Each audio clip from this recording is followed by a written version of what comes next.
Hello दोस्तों, हिंदी की बिंदी channel में आप सभी का स्वागत है। तो दोस्तों, आज के इस वीडियो में आप सभी के लिए हिंदी गद्य की कौन कौन सी विधाएं हैं, हम इस पे चर्चा करेंगे। तो आजकल जैसा कि आप हिंदी साहित्य की अलग अलग विधाओं के बारे में पढ़ते आ रहे हैं, जिसमें आप उपन्यास, कहानी, नाटक, डायरी, जीवनी, रिपोर्टाज आदि के बारे में पढ़ते हैं। तो इन सभी के बारे में आज हम विस्तार पूर्वक पढ़ेंगे, क्योंकि परीक्षाओं में जो है इन पर आधारित प्रश्न भी आएगा और आपके टॉपिक से संबंधित भी है। अगर मैं बात करूँ EMRS TGT की, तो उसमें जो पहला टॉपिक है इकाई 1 का, उसमें आपको हिंदी साहित्य की गद्य विधाओं के बारे में पढ़ना है। तो उसी पर आधारित ये टॉपिक है। अब यहाँ अगर बात की जा रही है हिंदी साहित्य की गद्य विधाएँ क्या होती है, प्रकार, कि ये कितने प्रकार की है, हिंदी गद्य की क्या क्या प्रकार हैं, कितने तरह के होते हैं। प्रकार बोलने तरह, तो कितने तरह की जो है हिंदी साहित्य के अंतर्गत विभिन्न विधाएं प्रयोग में ला जा रही है। अब बात क्या कर रहे हैं हम, गद्य की। तो गद्य क्या होता है वो भी जानना जरूरी है। तो देखिए, भावों एवं विचारों की स्वाभाविक एवं सरल अभिव्यक्ति गद्य के द्वारा ही होती है। तो जब भी हम कोई बात कह रहे हैं, देखिए कविताओं का अगर एक बात कर ले, तो कविताओं में हम संक्षिप्त रूप से ही कुछ चीज़ फॉर्म में बता देते हैं, या फिर तुकबंदी के हिसाब से हम कविताएं रचने जाते हैं, तो जिसमें भाव जो है उतने स्पष्ट नहीं होते। वहीं पे अगर भाव गद्य की बात करें, तो गद्य में आप खुले तौर पर अपने विचार जो है स्पष्ट रूप से किसी के सामने रख सकते हैं। इसी कारण सामाजिक, साहित्यिक तथा वैज्ञानिक आदि समस्त विषयों के लिखने का माध्यम प्रायः गद्य है। यानी कि किसी भी चीज़ को आप लिख रहे हैं, चाहे वो सामाजिक कोई इशू हो, साहित्यिक से संबंधित कोई चीज़ हो। अब जैसे अगर रामचंद्र शुक्ल के निबंध भाव एवं मनोविकार की बात कर लेते हैं, तो भाव क्या होता है, इस पे रामचंद्र शुक्ल ने बहुत ही अच्छा, बहुत ही विस्तार पूर्वक जो है इस चीज़ पे चर्चा की है। अभी हाल ही में आपने पढ़ा कि गेहूँ और गुलाब। तो गेहूँ और गुलाब एक बहुत ही साधारण सी वस्तु है, डेली की दिनचर्या की वस्तु आप कह सकते हैं। लेकिन इन टॉपिक्स को इन रचनाकारों के द्वारा इतने अच्छे ढंग से समझाया गया है। तो किसी भी बात को समझाने का, बोलने का जो माध्यम होता है, कहने का, अपने विचारों को प्रकट करने का, वो गद्य ही है। ठीक है, गद्य हमारी स्वाभाविक अभिव्यक्ति है। गद्य के माध्यम से ही हम अपने दैनिक जीवन में सभी कार्यों को संपन्न करते हैं। निजी जीवन पत्र, डायरी आदि साहित्य में कहानी, उपन्यास, निबंध, जीवनी आदि लेखन का जो माध्यम है वो गद्य ही होता है। अब गद्य का जो विकास है वो कब हुआ है, तो गद्य का विकास जो है आपको आदिकाल में तो नहीं मिला, रीतिकाल, भक्ति काल में भी नहीं मिला, लेकिन गद्य का विकास कब हुआ है, तो आधुनिक काल में जो है गद्य का विकास हुआ है। अब गद्य जो है प्रयोग और प्रयोजन, यानी कि गद्य जो प्रयोग किए जाते हैं, तो प्रयोग और प्रयोजन के आधार पर गद्य जो होते हैं वो 3 प्रकार के होते हैं। दैनिक कार्यकलाप की भाषा, जो आप दैनिक कार्य करते हैं कोई भी। शास्त्रीय तर्क की भाषा, तो जहाँ पे आप आलोचना वगैरह देखते हैं, तो वहाँ हम गद्य का प्रयोग करते हैं। साहित्यिक भाषा, तो साहित्य की जो भाषा, इन सभी के लिए गद्य का प्रयोग किया जाता है। अब जो ये गद्य की विधाएं हैं उसको हम 2 भागों में बांटते हैं। तो गद्य की आप अलग अलग विधाओं के बारे में जानते हैं, तो इनको 2 अलग अलग भागों में बांटा गया है। तो कौन सा है, तो प्रमुख विधाएं और गौण या प्रकीर्ण विधाएं। तो इन 2 भागों में इनको बांटा जाता है। इसमें से पहला वर्ग प्रमुख विधाओं का है। तो प्रमुख विधाएं गद्य की कौन सी होती है, जिसके अंतर्गत आप नाटक, एकांकी, उपन्यास, कहानी, निबंध और आलोचना को देखते हैं। दूसरा वर्ग गौण या प्रकीर्ण विधाओं का होता है। इसके अंतर्गत जीवनी, आत्मकथा, यात्रा वृत्तांत, गद्य काव्य, संस्मरण, रेखा चित्र, रिपोर्टाज, डायरी, भेंट वार्ता, पत्र साहित्य, इन सभी चीज़ों को पढ़ते हैं। प्रमुख गद्य विधाओं की बात कर ले, तो इसकी शुरुआत कब हुई थी, तो देखिए प्रमुख गद्य विधाओं के अंतर्गत अभी आपने देखा कि नाटक, उपन्यास, कहानी, निबंध, आलोचना आते हैं। तो इसकी शुरुआत जो है भारतेंदु युग में, यानी कि जिसकी समय अवधि 1870 से 1900 है, उसमें हो गया था प्रमुख विधाओं की। लेकिन अगर गौण की बात करें, तो गौण गद्य विधाओं में कुछ का विकास तो आपको द्विवेदी युग में देखने को मिलता है, लेकिन बाकियों का जो विकास है वो आपको छायावाद या फिर छायावादोत्तर युग में देखने को मिलता है। तो कब इसकी शुरुआत हुई, कब किन विधाओं की, वो भी देखना ज़रूरी है। देखिए, द्विवेदी युग में जीवनी, यात्रा वृत्तांत, संस्मरण, पत्र साहित्य, इन सभी का जो है आरंभ हो गया था। छायावाद युग में गद्य काव्य, संस्मरण, रेखा चित्र की विधाएं विशेष रूप से समृद्ध हुई। वहीं पे बात करें अगर छायावादोत्तर युग की, तो इसमें गद्य की जो है जितनी भी अन्य गौण विधाएं हैं उन सभी का पूर्ण रूप से विकास हो गया। आत्मकथा, रिपोर्टाज, भेंट वार्ता, व्यंग रचनाएं, विद्रूप लेखन, डायरी, एकालाप, इन सभी यानी कि गद्य की जितनी भी अन्य गौण विधाएं हैं उन सभी का विकास जो है छायावादोत्तर काल में संपूर्ण रूप से हो गया। अब यहाँ पे हम एक एक चीज़ को पढ़ते जाएंगे कि हिंदी साहित्य की गद्य विधाएं कौन कौन सी हैं। चलिए मैं इनके नाम दिखा दूँ। निबंध, नाटक, एकांकी, उपन्यास, कहानी, जीवनी, आत्मकथा, संस्मरण, रेखा चित्र, रिपोर्टाज, गद्य काव्य, आलोचना, यात्रावृत्त, डायरी, पत्र साहित्य और भेंट वार्ता। तो चलिए सबसे पहले पढ़ते हैं नाटक के बारे में कि नाटक क्या होता है। तो नाटक क्या होता है, तो रंगमंच पर प्रस्तुत करने के लिए किसी कथा को जब केवल पात्रों के माध्यम से, ये पत्र नहीं है, पात्रों के माध्यम से प्रस्तुत किया जाता है तो वह रचना नाटक कहलाती है। नाटक में अभिनय का विशेष महत्व होता है। तो नाटक जब भी जो है रंगमंच पे कोई चीज़ जो है बतानी हो लोगों को, तो एक कहानी या कुछ भी रचना होती है, उसको जब रंगमंच पे पात्रों के द्वारा प्रस्तुत किया जाता है तो वह नाटक कहलाता है। और इसमें जो अभिनय करने वाले होते हैं, अभिनय का किसने क्या रोल किया है, इसका विशेष महत्व होता है। तो नाटक के जो है 6 तत्व होते हैं। कथा वस्तु की पहली बात है कि इसमें कहानी क्या है। दूसरा है इसके पात्र, कि इसमें पात्र कैसे हैं। फिर है इसका कथोपकथन, यानी कि इसका संवाद क्या है, किस प्रकार के संवाद जो है कहानी में है। देश काल, कि वह देश काल से संबंधित क्या समस्या है। फिर इसका उद्देश्य क्या है।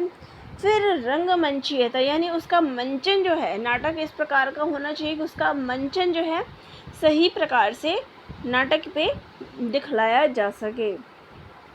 अब प्रसिद्ध नाटककारों के नाम जान लेते तो भारतेंदु हरिश्चंद्र, जयशंकर प्रसाद, हरिकृष्ण प्रेमी, उदय शंकर भट्ट, सेठ गोविंद दास, रामकुमार वर्मा, लक्ष्मी नारायण मिश्र, लक्ष्मी नारायण लाल, उपेंद्र नाथ अश्क, विष्णु प्रभाकर, जगदीश चंद्र माथुर, धर्मवीर भारती। तो ये सभी जो है इन्होंने नाटक विधा को आगे बढ़ाया। तो नाटक में पात्रों एवं घटनाओं का चित्रण किसी अन्य पात्र की अनुकृति के रूप में किया जाता है। अर्थात नाटक के पात्रों एवं घटनाओं पर किसी अन्य व्यक्तियों तथा घटनाओं को आरोपित किया जाता है। यानी कि अगर बात कर ले हम किसी भी नाटक की, वो क्या करता है, उस नाटक का अभिनय करता है। जैसे अगर बात करें अंधा युग नाटक की, तो इसमें कोई धृतराष्ट्र बनेगा, कोई गांधारी, तो कोई अश्वत्थामा बनेगा, लेकिन वो रियल में तो नहीं होंगे, वो केवल अभिनय मंचन करेंगे, उस चीज़ के पात्रों को वो मंचन करेंगे। रूप के इस आरोप के कारण इसको रूपक भी, यानी कि जो इसमें रूप लिया जाता है, नाटक किया जाता है, तो इस कारण नाटक को रूपक भी कहा जाता है। इसके अतिरिक्त नट का अर्थ अभिनेता होता है। तो नाटक में नट धातु, तो क्या हो गया, नट का जो तात्पर्य होता है वो होता है अभिनेता। अतः अभिनेता से संबंधित होने के कारण इस रंगमंचीय विधा को नाटक भी कहा जाता है। नाटक अत्यंत प्राचीन विधा है। हिंदी नाटकों का सम्यक रूप से विकास जो है भारतेंदु युग में देखने को मिलता है।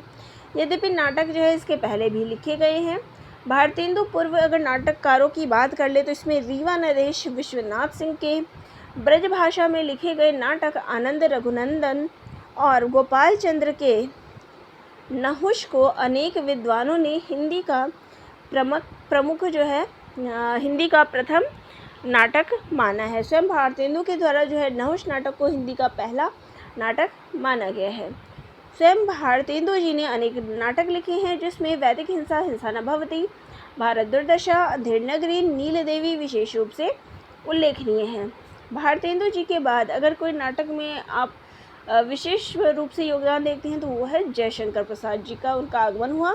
उन्होंने चंद्रगुप्त, स्कंदगुप्त, अजातशत्रु, ध्रुव स्वामी जैसे ऐतिहासिक नाटकों की रचना की। इसके बाद बात करें तो हरिकृष्ण प्रेमी का रक्षाबंधन, गोविंद वल्लभ पंत का राजमुकुट, उदय शंकर भट्ट का शक विजय जो है इस युग के प्रमुख नाटक है, यानी कि भारतेंदु युग के बाद। देखिए द्विवेदी युग में जो है नाटक इतने नहीं लिखे गए, उसके बाद सीधा ये छायावाद के आ जाते हैं। और उसके बाद देखिए लक्ष्मी नारायण मिश्र ने राजयोग, सिंदूर की होली जैसे समस्या प्रधान नाटक लिखे। तो जयशंकर प्रसाद जी ऐतिहासिक नाटकों की रचना की, लक्ष्मी नारायण मिश्र ने जो है समस्या प्रधान नाटकों की रचना की। हिंदी के नए नाटककारों की अगर बात कर ले तो इसमें मोहन राकेश, धर्मवीर भारती, जगदीश चंद्र माथुर, सर्वेश्वर दयाल सक्सेना, लक्ष्मी नारायण लाल, सुरेंद्र वर्मा, भीष्म साहनी जो है इस क्षेत्र में इन्होंने नाटक के क्षेत्र में अपना उच्चतम स्थान बनाया है। चलिए नाटक के बाद अब बात करेंगे एकांकी की। तो एकांकी यानी एक अंक का, एकांकी मतलब एक अंक का। तो एकांकी दृश्य काव्य की एक विधा है। एकांकी में एक अंक होता है। यह दृश्य जो होता है वो यह अंक दृश्यों में विभाजित होता है। तो कम से कम समय में अधिक से अधिक प्रभाव एकांकी का लक्ष्य होता है। तो यहाँ जो है कम समय में, यानी कि एकांकी में केवल एक ही अंक होता है और उस एक ही अंक में कुछ ऐसा टॉपिक या कुछ ऐसी चीज़ें बताना जिसमें जो है प्रभाव वो दर्शकों पे छोड़ जाए। तो यहाँ आप देख सकते हैं दीपदान डॉक्टर राम कुमार वर्मा का एकांकी है, बहू की विदा विनोद रस्तोगी का एकांकी है। अब एकांकी के तत्व की बात कर ले तो इसमें क्या क्या तत्व होते हैं। तो इसमें कथा वस्तु होती है, संवाद होता है, पात्र या चरित्र चित्रण होता है, देशकाल, वातावरण, भाषा शैली, उद्देश्य और रंगमंचीय होती है। नाटक का ही एक अन्य रूप जो है एकांकी को माना जाता है। एकांकी किसी एक महत्वपूर्ण घटना, परिस्थिति या समस्या को आधार बनाकर लिखा जाता है और उसकी समाप्ति भी जो है एक ही अंक में उस घटना के चरम क्षणों को मूर्त करते हुए दी जाती है। तो हिंदी के एकांकी लेखकों में बात करें तो राम कुमार वर्मा, उपेंद्र नाथ अश्क, भुवनेश्वर, विष्णु प्रभाकर, जगदीश चंद्र माथुर, सत्येंद्र शरत, विनोद रस्तोगी, इनके नाम जो है एकांकी नाटककारों में उल्लेखनीय हैं। चलिए अब अगले विधा की बात करें तो वो है उपन्यास। तो उपन्यास क्या है। तो उपन्यास कथा का वह रूप है जिसमें जीवन का विशद चित्रण होता है। पात्रों के जीवन की विस्तृत झांकी प्रस्तुत कर उपन्यासकार एक और तो मानव चरित्र को व्यक्त करता है तो दूसरी ओर अपने समय के प्रवृत्तियों का चित्रण करते हुए हमें कुछ सोचने पर मजबूर कर देता है। तो उपन्यास जो है उस विधा को कहते हैं जिसमें मानव चरित्र एवं उसके रहस्यों की कलात्मक रूप से तथा संवादों, घटनाक्रमों एवं पात्रों के माध्यम से चित्रात्मक प्रस्तुति की जाती है। कुछ प्रमुख उपन्यासकारों के नाम यहाँ देख सकते हैं आप। प्रेमचंद, जयशंकर प्रसाद, यशपाल, मन्नू भंडारी प्रसिद्ध उपन्यासकार है। अब बात करते हैं कि उपन्यास में कितने तत्व होते हैं। तो इसके 6 तत्व होते हैं। पहला है उपन्यास की कथा वस्तु, फिर है इसके पात्र, फिर है संवाद, फिर देशकाल वातावरण, फिर है इसकी भाषा शैली कैसी है, फिर उस नाटक का क्या उद्देश्य है। तो उपन्यासों के विकास परंपरा की बात करें तो इनको हम 3 भागों में बांटते हैं। तो पहला है प्रेमचंद पूर्व युग, फिर प्रेमचंद युग और तीसरा है प्रेमचंदोत्तर युग, यानी कि प्रेमचंद से पहले का युग और दूसरा प्रेमचंद का युग और तीसरा प्रेमचंद के बाद का युग। प्रेमचंद के नाम से इस विकास परंपरा को विभाजित करने का उद्देश्य सिर्फ इतना ही है कि प्रेमचंद जो है उनको उपन्यास सम्राट भी कहा जाता है। तो वो केवल अपने युग का ही नहीं वरन संपूर्ण हिंदी उपन्यास साहित्य के लिए सर्वाधिक महत्वपूर्ण है। इसलिए उपन्यास का जो क्रम है वो उन्हीं के नाम के अनुसार जो है प्रेमचंद युग के नाम से ही जाना जाता है, उनसे पहले का और पूर्व का युग, क्योंकि विशेष स्थान उनका उपन्यास जगत में है।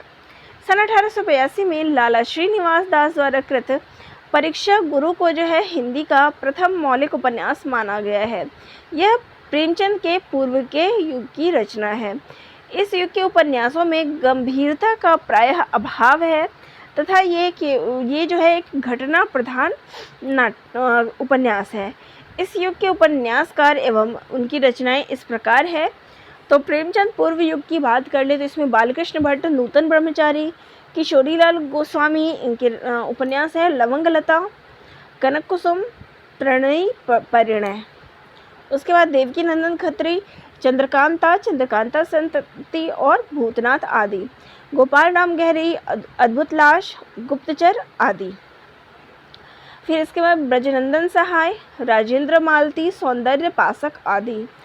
तो ये सारे जो है प्रेमचंद पूर्व उपन्यासकार हैं। इन उपन्यासों के साथ साथ इस युग में बंगला उपन्यासों के सर्वाधिक अनुवाद जो है हिंदी में हुए। अब बात करते हैं प्रेमचंद युग की। तो प्रेमचंद युग से पूर्व हिंदी उपन्यास जगत में किस प्रकार की रचनाएं रची जाती थी? तो इसमें तिलिस्म, रहस्य, रोमांच और चमत्कार प्रधान जो है इस प्रकार के उपन्यासों से भरा हुआ है। जबकि जब प्रेमचंद का युग आया तो उन्होंने उसे सामाजिक, राजनीतिक तथा आर्थिक आदि समस्याओं के ठोस यथार्थ धरातल पर खड़ा किया। सेवा सदन, प्रेमाश्रम, कर्मभूमि, रंगभूमि, गबन, गोदान प्रेमचंद के चर्चित प्रसिद्ध उपन्यास हैं। प्रेमचंद के ही युग में जयशंकर प्रसाद, विशंभर शर्मा, कौशिक पांडे, बेचन शर्मा, उग्र आदि ने भी अनेक प्रख्यात उपन्यासों की रचना की। अब बात करते हैं प्रेमचंद के बाद का, यानी कि प्रेमचंदोत्तर युग का। तो प्रेमचंदोत्तर युग में हिंदी उपन्यास का व्यापक एवं अबाध गति से विकास हुआ। इस युग में सामाजिक, राजनीतिक, ऐतिहासिक, मनोवैज्ञानिक, आंचलिक आदि जो है विविध प्रकार के उपन्यास लिखे जाने लगे। ऐतिहासिक उपन्यासों के क्षेत्र में अगर बात की जाए तो वृंदावन लाल वर्मा का नाम विशेष रूप से उल्लेखनीय है। गढ़कुंडार, झांसी की रानी लक्ष्मीबाई, मृगनयनी इनके प्रसिद्ध ऐतिहासिक उपन्यास है। वहीं पे ऐतिहासिक उपन्यासकारों में हजारी प्रसाद द्विवेदी का नाम भी आता है। बाणभट्ट की आत्मकथा, चारुचंद्र लेख, पुनर्नवा, अनामदास का पोथा। इसके बाद बात करें राहुल सांकृत्यायन की, तो इन्होंने सिंह सेनापति, जय योधे इनके ऐतिहासिक उपन्यास है। इसके बाद रांगे राघव का मुर्दों का टीला, फिर आचार्य चतुरसेन शास्त्री की वैशाली की नगर वधु, वयम रक्षामः इनके ऐतिहासिक उपन्यास हैं। इसके बाद जैनेन्द्र कुमार ने सुनीता एवं त्यागपत्र जैसे मनोवैज्ञानिक उपन्यास लिखे। फ्रायड के मनोविश्लेषणवाद से प्रभावित होकर इला चंद्र जोशी ने सन्यासी, अगे ने शेखर एक जीवनी तथा यशपाल ने झूठा सच जैसे उपन्यासों की रचना की। फणीश्वरनाथ रेणु ने मैला आंचल लिखकर आंचलिक उपन्यासों की जो परंपरा है इसकी शुरुआत की। नागार्जुन, शिव प्रसाद मिश्र, रुद्र, भैरव प्रसाद गुप्त, राही मासूम रजा, ये सभी जो है आंचलिक उपन्यासकारों में इनके नाम उल्लेखनीय हैं। समकालीन हिंदी उपन्यास साहित्य के क्षेत्र में शिल्प और कथ्य संबंधी विभिन्न प्रकार के अभिनव प्रयोग किए जाते हैं। अमृतलाल नागर, भीष्म साहनी, रंगे राघव, शिव प्रसाद सिंह, मनोहर श्याम जोशी, निर्मल वर्मा, राजेंद्र यादव, मोहन राकेश, कृष्णा सोबती, मन्नू भंडारी, मृदुला गर्ग, ये सारे जो है हिंदी उपन्यास को इन्होंने संपन्न करे हैं और उसके बाद के युग है आधुनिक युग के। अगली जो विधा है वो है कहानी। अब कहानी जो है एक कलात्मक छोटी रचना होती है। यह किसी घटना, भाव, संवेदना, आज की मार्मिक व्यंजना जो है वो करती है। कहानी का आरंभ और अंत बहुत कलात्मक तथा प्रभावपूर्ण होता है। घटनाएं परस्पर संबंधित होती है। हर घटना जो है लक्ष्य की ओर उन्मुख होती है। लक्ष्य पर पहुंचकर कहानी अपना विशिष्ट प्रभाव छोड़ती भी है और समाप्त हो जाती है। अब बात करेंगे कहानी के तत्व कौन से होते हैं, तो इसमें कथा वस्तु होती है, पात्र होता है, संवाद होता है, देश काल वातावरण, भाषा शैली और इसका क्या उद्देश्य है। तो यह आधुनिक काल की सबसे लोकप्रिय विधा है। इसका लक्ष्य किसी पात्र, घटना, भाव, संवेदना आदि की मानसिक अभिव्यंजना करना होता है। इसका शीर्षक आकर्षक एवं रोचक होता है तथा कहानी के मूल भाव अथवा संवेदना की व्यंजना करने में समर्थ होता है। कहानी तथा उपन्यास जो है वो एक दूसरे से भिन्न है। अब आप कहेंगे कहानी में भी तो यही चीज़ है और उपन्यास में भी, तो अंतर क्या है? तो कहानी जो है कलात्मक छोटी रचना होती है जो छोटे होते हुए भी बड़े से बड़े भाव की व्यंजना करती है। इसका आरंभ तथा अंत कलात्मक एवं प्रभावपूर्ण होता है। इसकी कथा वस्तु भी संगठित, क्रमबद्ध और प्रभावपूर्ण होती है तथा इसकी प्रत्येक घटना इसके लक्ष्य से संबंध रहती है। इसमें जीवन के विभिन्न भावों, विचारों एवं पक्षों का संवेदनात्मक, मार्मिक तथा सौंदर्यपूर्ण चित्र प्रस्तुत किया जाता है। यद्यपि इसका प्रधान लक्ष्य मनोरंजन करना होता है, परंतु इसके साथ ही इसमें विशेष संवेदना, भाव तथा प्रभाव की कलात्मक व्यंजना करती है। कुछ प्रसिद्ध कहानीकारों के नाम यहाँ आप देख सकते हैं। मुंशी प्रेमचंद, जयशंकर प्रसाद, अज्ञेय, जैनेन्द्र, भगवती चरण वर्मा, कमलेश्वर, विष्णु प्रभाकर, धर्मवीर भारती, मोहन राकेश, शैलेश मटियानी, भीष्म साहनी, निर्मल वर्मा, शिवानी, ये सारे जो है प्रसिद्ध कहानीकार हैं। अब बात अगर करें इसकी शुरुआत कब से हुई, तो भारतेंदु जी से पूर्व हिंदी कहानियों में इंशाअल्लाह खां की रानी केतकी की कहानी का नाम उल्लेखनीय है। विद्वान इसे हिंदी का प्रथम कहानी मानते हैं, परंतु कहानी कला की दृष्टि से इसे आधुनिक कला की कहानी की श्रेणी में नहीं रखा जा सकता। भारतेंदु युग में इस प्रकार की कोई कहानी सामने नहीं आई। द्विवेदी युग में किशोरी लाल गोस्वामी की इंदुमती, बंग महिला की दुलाई वाली और रामचंद्र शुक्ल की 11 वर्ष का समय कहानियों को हिंदी की प्रथम कहानी में कहा गया। इसमें भी अगर बात करें सर्वसम्मति की, किसको सर्वसम्मति मिली हुई है, तो इंदुमती को जो है किशोरी लाल गोस्वामी कृत जो इंदुमती है, इसको सर्वसम्मत पहली कहानी माना गया है। विषय वस्तु के आधार पर हिंदी की कहानियों को कितने भागों में बांटा गया है, तो इसको ऐतिहासिक, सामाजिक, यथार्थवादी, दार्शनिक, प्रतीकवादी, मनोवैज्ञानिक, हास्य व्यंग्य प्रधान आदि भागों में इसको बांटा गया है। कहानी के तत्वों में से किसी एक की प्रधानता के आधार पर इनका विभाजन घटना प्रधान, चरित्र प्रधान, भाव प्रधान तथा वातावरण प्रधान के रूप में भी किया जाता है। कहानी लेखन में प्रायः कथात्मक, आत्मचरित्र प्रधान, पत्रात्मक, डायरी, नाटकीय, मिश्रित आदि शैलियों का प्रयोग किया जाता है।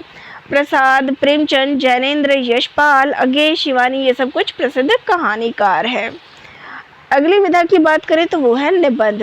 तो निबंध उस गद्य रचना को कहते हैं जिसमें सीमित आकार के भीतर किसी विषय का वर्णन या प्रतिपादन एक विशेष निजीपन, स्वच्छंदता, सौष्ठव और सजीवता तथा आवश्यक संगति और संबद्धता के साथ किया गया हो।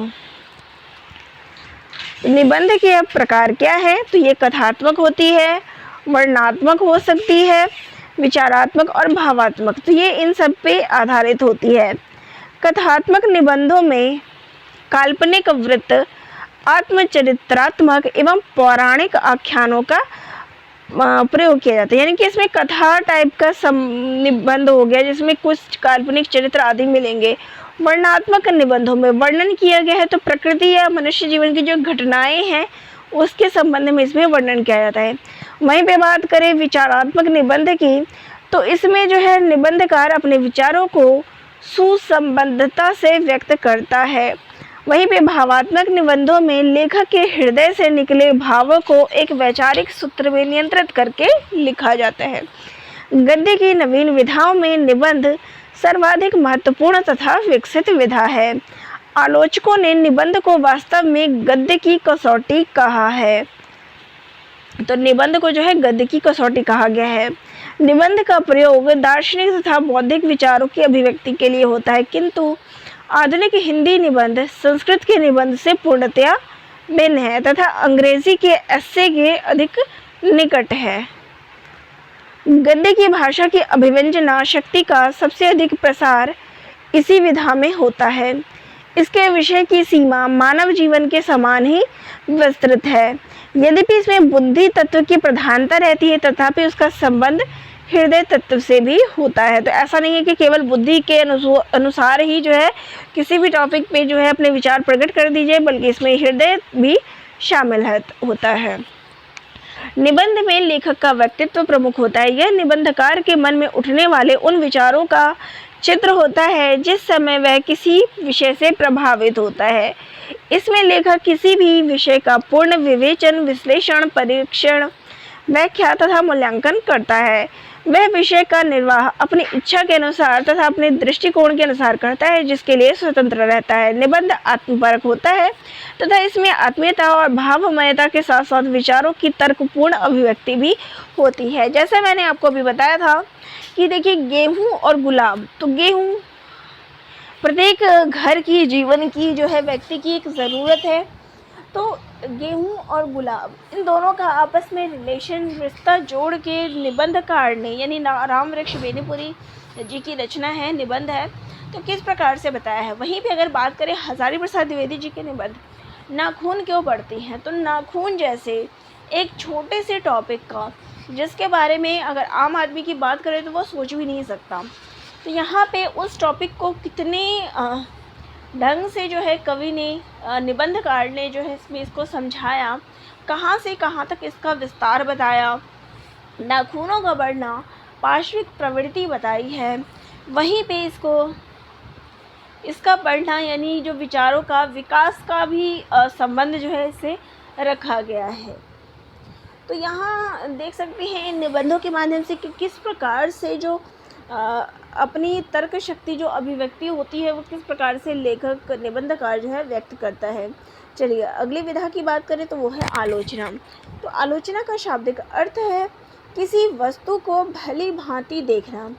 इस प्रकार किसी साहित्यिक रचना को भली भांति देखकर उसके गुण दोषों का विश्लेषण करना, उस रचना की आलोचना करना कहा जाता है।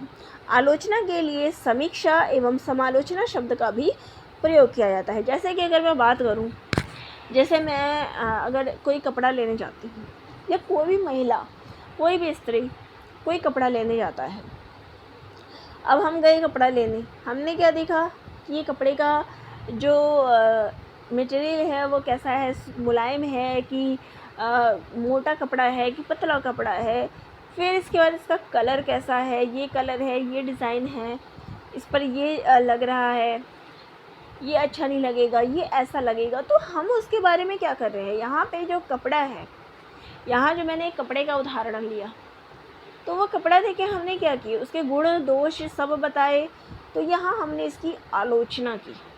यही चीज़ जो है क्या होती है, एक आलोचना होती है किसी वस्तु के प्रति। तो ऐसे ही जो लेखक है या आलोचक है, वो किसी लेखक ने कोई भी रचना रची, उस रचना के संबंध में कि वो रचना अच्छी है कि बुरी है, या उसमें कोई परिवर्तन होना चाहिए था, या लेखक को इस प्रकार से बताना चाहिए था, तो उस काव्य के या रचना के जो गुण दोष लेखक के द्वारा बताए जाते हैं, तो वो आलोचना कहलाती है। ठीक है, तो यहाँ पे साहित्यिक आलोचना का अर्थ किसी रचना के साहित्यिक, नैतिक, सैद्धांतिक एवं शास्त्रीय मूल्यों की ही उसके तत्वों के अनुसार आलोचना करना है। हिंदी में आलोचना का प्रारंभ अगर बात करें तो भारतेंदु युग में ही हो गया। बद्री नारायण चौधरी, प्रेमघन और बाल मुकुंद गुप्त ने इसी युग में लाला श्रीनिवास दास द्वारा रचित संयोगिता स्वयंवर की आलोचना करके आलोचना विधा को जन्म दिया। द्विवेदी युग में आलोचना विधा पर आधारित साहित्य का पर्याप्त विकास हुआ। इस युग के प्रमुख आलोचक लेखकों की बात करें तो महावीर प्रसाद द्विवेदी, मिश्र बंधु, डॉक्टर श्याम सुंदर दास, पद्म सिंह शर्मा, लाला भगवान दीन के नाम उल्लेखनीय हैं। पंडित महावीर प्रसाद द्विवेदी उच्च कोटि के आलोचक थे। उन्होंने सरस्वती पत्रिका के माध्यम से अनेक रचनाकारों और उनकी रचनाओं की निष्पक्ष रूप से आलोचना की। छायावादी युग में पंडित रामचंद्र शुक्ल सुविख्यात आलोचक सिद्ध हुए हैं। उन्होंने अनेक गंभीर आलोचनात्मक निबंध लिखे और आलोचना के क्षेत्र में हिंदी साहित्य को नया रूप प्रदान किया। वस्तुतः उनके युग में हिंदी आलोचना का चरमोत्कर्ष देखने को मिला। शुक्ल जी के उपरांत बात करें तो हजारी प्रसाद द्विवेदी, गुलाब राय, पंडित नंदलाल वाजपेयी, डॉक्टर नागेंद्र और रामविलास शर्मा का जो है हिंदी आलोचना के क्षेत्र में महत्वपूर्ण योगदान है। तो चलिए आज के वीडियो में इतना ही। यहाँ तक हमारा हिंदी साहित्य की जो प्रमुख विधाएं हैं वो समाप्त हो जाता है। नेक्स्ट वीडियो में मैं आपको हिंदी की जो गौण विधाएँ हैं उन सभी के ऊपर चर्चा लेकर आऊँगी। तो आप सभी को ये वीडियो कैसा लगा कमेंट करके ज़रूर बताइएगा। धन्यवाद।